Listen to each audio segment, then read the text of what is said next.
Good morning, good afternoon, good evening, everybody. This is Tony of Comic Conversations, and on today's video, I will be recapping Fantastic Four issue 45, Among Us Hide the Inhumans, by Jack Kirby. Alright, with that out of the way, let's go straight into our book. Reed Richards and Ben Grimm are in the rubble of a building.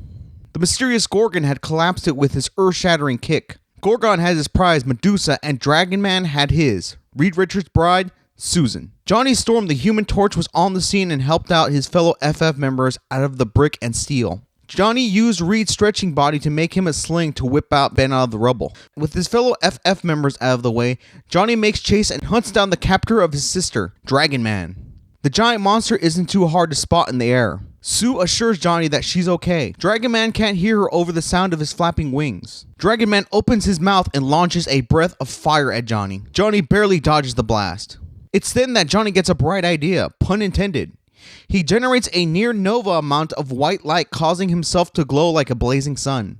The torch is successful. The shock of the light blinds the beast, bringing him back down to the earth to drop Susan. The invisible woman again tells her brother that she is okay. It's then that we're taken to a high-security prison.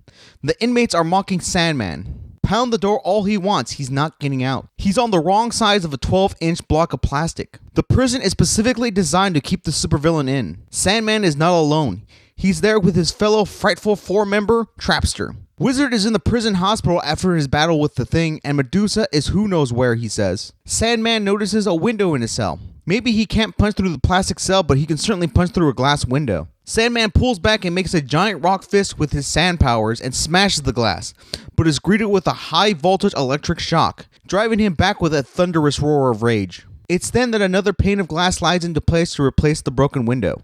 Reed and Ben are using one of Reed's many devices to track down Dragon Man, Johnny, and Sue. They find them on the scanner, but they're headed back to the Baxter building. All of them. It seems the three are getting along. Sue explains to Ben and Reed that Dragon Man has the mentality of a child. The second he knew they weren't a threat, he calmed down. Mr. Fantastic and the Thing don't know what to make of the situation. Bored now, Johnny decides to call Doreen Evans. It's been days since he's called her. She tells Johnny she's busy. She's got a date with someone else. Restless, Johnny decides to take a walk. Johnny loses track of where he's going and finds himself in a slum where a building is set for demolition. It's then that he sees a beautiful young woman. Entranced, Johnny decides to go talk to her. As Johnny approaches her, she begins to retract. He tells her not to go away. It's then a wild storm comes out of nowhere. It's as though the storm was waiting for Johnny to approach her. Johnny can't figure out why she wasn't affected by the storm. She must have powers and created the wind. Johnny must know more about this woman, he says to himself. The next day, as the FF try to make room for Dragon Man, Johnny Storm is preoccupied. He can't stop thinking about the woman. Against his better judgment, Johnny decides to go back to the neighborhood. If there's an even 1 in a million chance to see her, he's going to try. Sure enough, he spots her again. He says he just wants to talk. He won't hurt her, but she runs off. She says she can't. If they learn that she was spotted, who is they, Johnny says.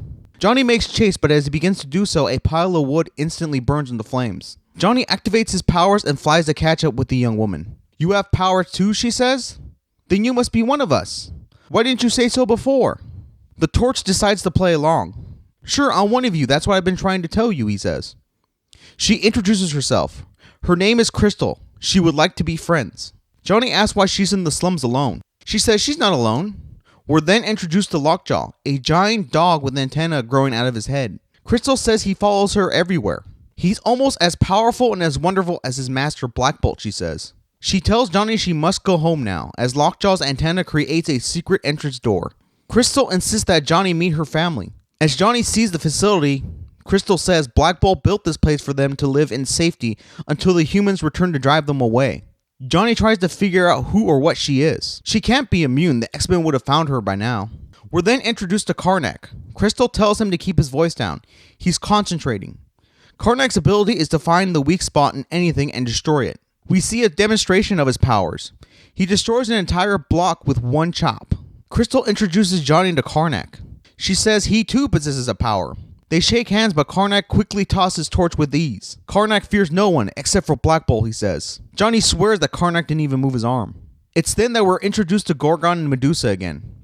Medusa vouches for Johnny. He befriended her once as she tries to talk down the other amongst them, Triton. Medusa warns Johnny, flee if he values his life.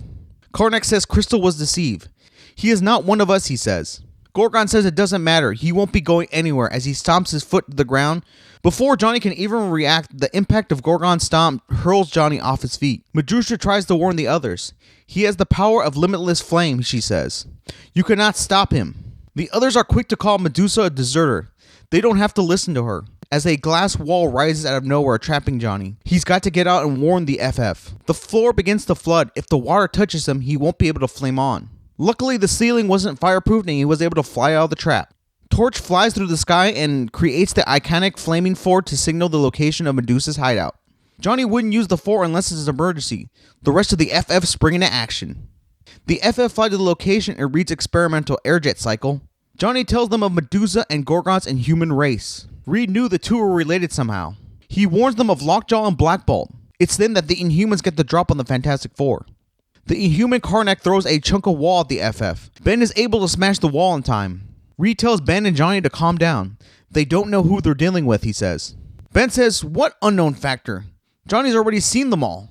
The Inhuman Karnak corrects the thing. They have yet to meet Black Bolt. Karnak yells to Black Bolt, they are all assembled below us. The time has come. Let them feel your power. As the issue ends, we are shown the terrifying image of the Inhuman secret weapon, Black Bolt. End of issue 45. Thanks for checking out my video. Don't forget to like, comment, subscribe, and as always, check you guys out next time. Adios.